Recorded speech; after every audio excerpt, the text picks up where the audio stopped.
Hello guys, welcome to my YouTube channel study with Preeti Sharma.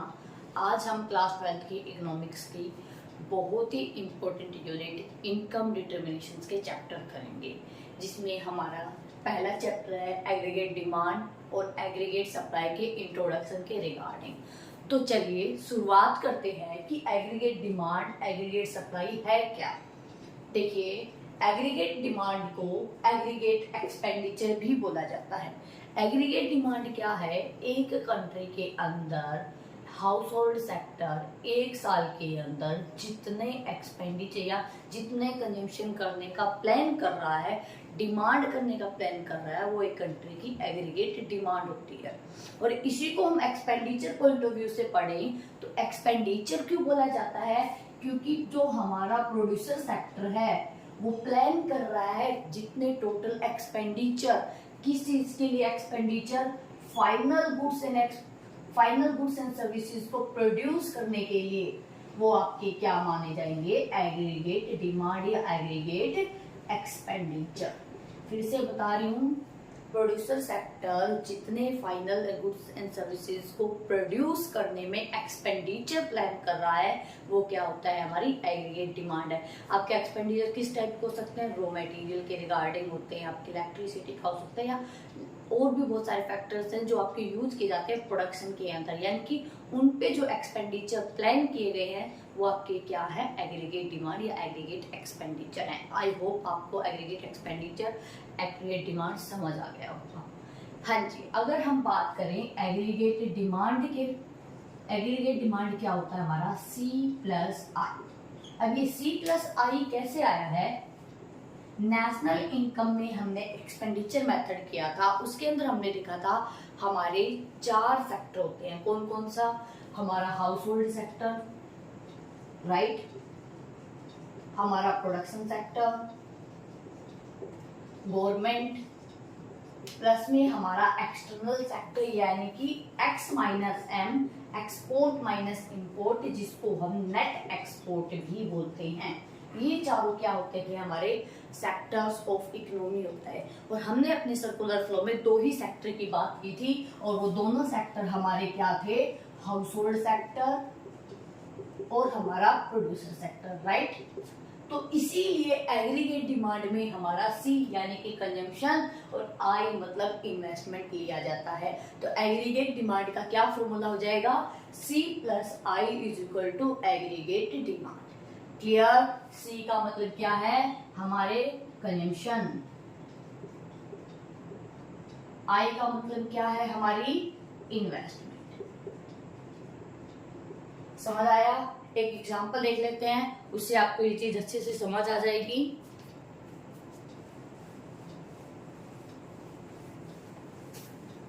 देखिए,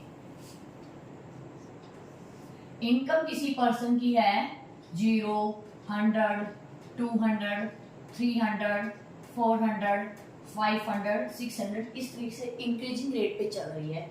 अब हम बात करते हैं कंजम्पशन की। कंजम्पशन कितने हैं? पहले 100, 150, 200, 250, 300, 350, 400, राइट। इन्वेस्टमेंट को हम कांस्टेंट लेते हैं, तो हमारी इन्वेस्टमेंट क्या है?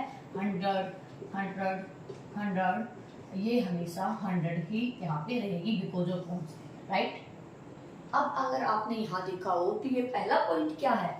यानी कि इनकम 0 लेकिन फिर भी कंजम्पशन किए जा रहे हैं, तो इनको क्या बोलेंगे? वो कंजम्पशन जो 0 लेवल ऑफ इनकम पे किए जाते हैं उनको बोला जाता है ऑटोनोमस कंजम्पशन, जिसको किससे दर्शाया जाता है?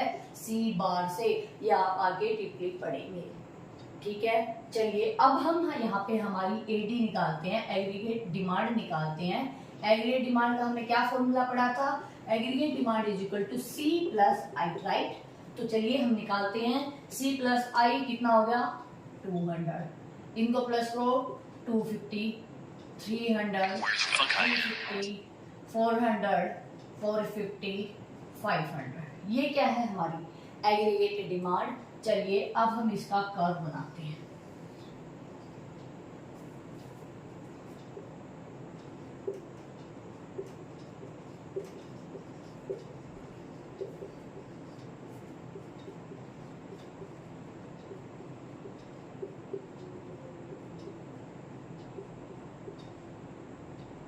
ये क्या हो जाएगी हमारी y, ये क्या हो जाएगी हमारी a। चलिए देखिए, जीरो लेवल ऑफ इनकम पे हमारी एडी कितनी है 200, राइट। 100 पे हमारी एडी कितनी है 250। इधर यहाँ पे 200 पे हमारी कितनी है 300। इसी तरीके से आप करोगे तो हमारा एडी कर्व कुछ इस तरीके से होगा, राइट। ये क्या है हमारा एडी कर्व। अगर हमें कंजम्पशन कर्व भी बनाना हो तो कंजम्पशन कर्व कहाँ से स्टार्ट होगा, यहाँ पे हमारा 100 है, राइट। फिर हमारा 100 पे कितना है 150। यहाँ इस तरीके से हमारा क्या आ जाएगा कंजम्पशन। ये क्या है कंजम्पशन कर्व है, राइट। अगर हम इनकम की बात करें तो इनकम हमारा कहाँ से स्टार्ट हो रहा है 0 से, तो हमारा इनकम कैसे जाएगा कुछ इस तरीके से जाएगा, राइट। अगर हम इन्वेस्टमेंट की बात करें, इन्वेस्टमेंट क्या है हमारी 100 है जो कि कांस्टेंट है, क्लियर। ये हमारे कर्व बन गए वाई इनकम का, कंजम्पशन का, इन्वेस्टमेंट का, एग्रीगेट डिमांड का। आपको अच्छे से समझ आएगा आई होप, क्लियर। ये थी हमारी एग्रीगेटेड डिमांड, राइट। अब बात करते हैं कि एग्रीगेट सप्लाई क्या है। एग्रीगेट डिमांड में हमने एक चीज देखी, वो कंजम्पशन जो जीरो लेवल ऑफ इनकम पे किए जाती हैं वो हमारे ऑटोनोमस कंजम्पशन है और इनको हम सी बार से डिनोट करते हैं, राइट। सेम जीरो लेवल पे हमारी इन्वेस्टमेंट भी तो है, ये क्या हो जाएगी ऑटोनोमस इन्वेस्टमेंट, क्लियर। एक चीज हमेशा याद रखना, कंजम्पशन हमारा कभी भी जीरो नहीं हो सकता because of autonomous consumption. Autonomous consumption क्या है, जब कोई पर्सन कोई भी इनकम अर्न नहीं करता लेकिन फिर भी खर्चे कर रहा है, कंजम्पशन कर रहा है, वो क्या था हमारा autonomous consumption. Due to autonomous consumption कभी भी कंजम्पशन हमारे क्या नहीं हो सकते, जीरो नहीं हो सकते, राइट। सेम इसी तरीके से कभी भी हमारी एग्रीगेट डिमांड जीरो नहीं हो सकती। क्यों? क्योंकि एग्रीगेट डिमांड का फॉर्मूला क्या होता है C+I। अगर हमारे कंजम्पशन ही कभी जीरो नहीं हो सकते तो एग्रीगेट डिमांड भी कभी भी जीरो नहीं होगी। यहां से देखें तो हमारी एग्रीगेट डिमांड कितनी है 200, राइट, क्लियर, समझ आया। अब हम करते हैं कि एग्रीगेट सप्लाई क्या है।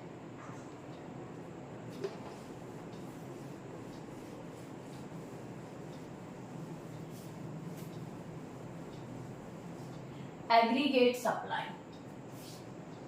एग्रीगेट सप्लाई क्या होता है उसको पहले जान लेते हैं।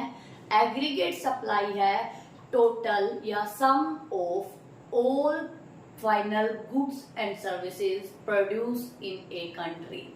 एक कंट्री में प्रोड्यूसन सेक्टर के थ्रू जितने गुड्स एंड सर्विसेज प्रोड्यूस किए जाते हैं, final goods and services produce किए जाते हैं, वो उस कंट्री की एग्रीगेट सप्लाई है, क्लियर। एग्रीगेट सप्लाई मतलब क्या है, जितना फाइनल गुड्स एंड सर्विसेज का प्रोडक्शन किया जाता है या किया जाता है कह सकते हैं, याद रखना एक्चुअल नहीं आएगा, जितना प्रोडक्शन करने का प्लान किया जाता है वो एग्रीगेट सप्लाई है।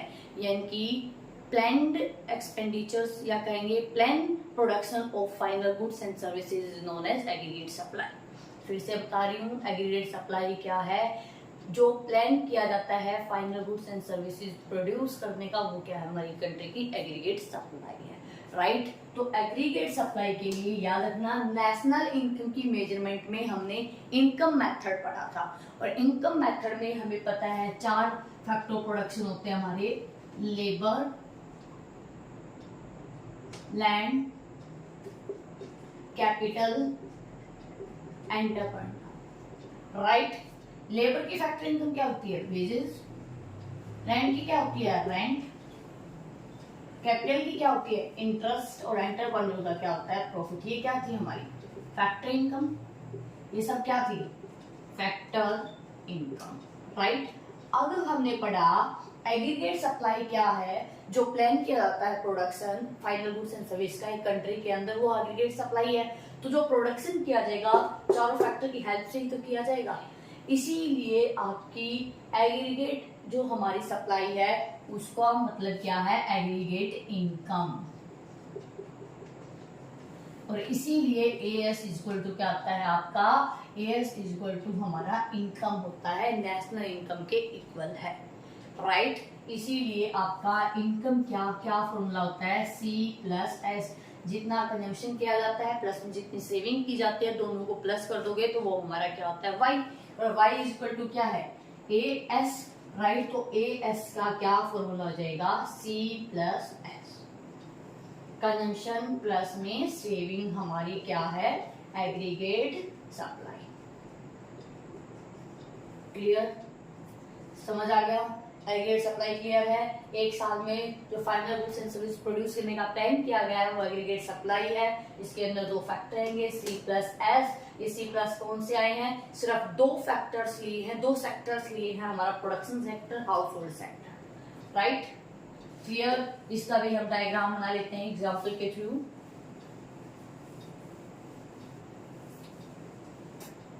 वही वाला एग्जाम्पल ले लेते हैं। हमारी इनकम क्या थी, 0, 100, 200, 300, 400, 500, 600, राइट। हमारे कंजम्पशन देख लेते हैं। कंजम्पशन क्या थे हमारे, 100, 150, 200, 250, 300, 350, 400, राइट। अब अगर हमें सेविंग निकालनी हो तो हम कैसे निकालेंगे, हमारा मेन फॉर्मूला क्या था, income is equal to C+S। अब हमें सेविंग निकालनी है तो क्या फॉर्मूला हो जाएगा, इनकम माइनस कंजम्पशन। तो चलिए यूज करते हैं इनकम माइनस कंजम्पशन। 0 से आपका 100, इसको मैसेज छोड़ देते हैं, इधर रखते हैं। यहाँ पे कितना आ जाएगा, -50। यहाँ पे कितना हो गया, 0। यहाँ पे कितना हो गया, 50, 100। ये कितना हो जाएगा, 150। ये कितना हो जाएगा, 200। ये क्या है, हमारी सेविंग्स। और एक लेवल हमारा ऐसा भी आता है जब हमारी इनकम इक्वल टू हमारे कंजम्पशन होते हैं, राइट। क्लियर। ये हमने सेविंग निकाल ली। अब हमें क्या निकालना है, AS। AS का क्या फॉर्मूला था, C+S, राइट। तो करिए C+S कितना आ जाएगा, ये हमारा, ये देखिए C+S 100। यहाँ पे प्लस कीजिए 100, यहाँ पे प्लस कीजिए 200, यहाँ पे प्लस कीजिए 300, 400, 500, 600, राइट। ये हमारी क्या आ रही है, इसको हम यहाँ पे कुछ ले तो हम इसको भी क्या कर देते हैं, डैश लगा देंगे।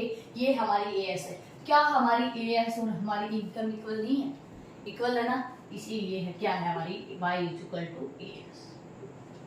ये थी हमारी एग्रीगेट सप्लाई।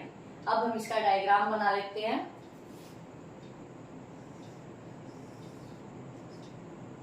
अगर आप इसका डायग्राम बनाओगे तो इसका डायग्राम बिल्कुल स्ट्रेट जाएगा 45 डिग्री का एंगल को बनाते हुए। ये क्या है, इनकम, या हमारे क्या बोल सकते हैं, राइट। कंजम्पशन का आप बनाओगे, कंजम्पशन का कभी भी 0 से स्टार्ट नहीं हो सकता। क्यों नहीं हो सकता, ड्यू टू ऑटोनोमस कंजम्पशन।